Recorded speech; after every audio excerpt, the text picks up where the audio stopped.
дар асоси дастури супоришҳои пешвои миллат президенти ҷумҳурии тоҷикистон муҳтарам эмомалӣ раҳмон ки дар мулоқот бо аҳли ҷамоатчигии кишвар пешниҳод гардид маорифчиёни ноҳияи восеи онро якдилона ҷонибдорӣ намуданд.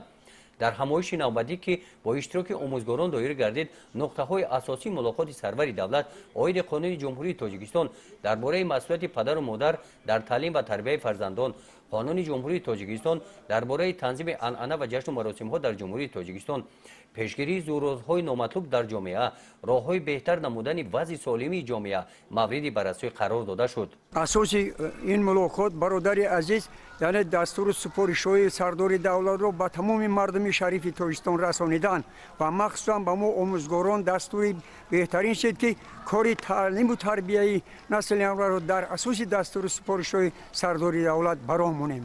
дар ин ҳамоиш аз рӯи таъкидҳои президенти ҷумҳурии тоҷикистон қайд карда шуд ки оилаҳои эҳтиёҷманд аз ҷониби саховатмандон дастгирӣ ёфта минбаъд ба онҳо мунтазам кӯмакҳои иқтисодӣ расонида мешаванд.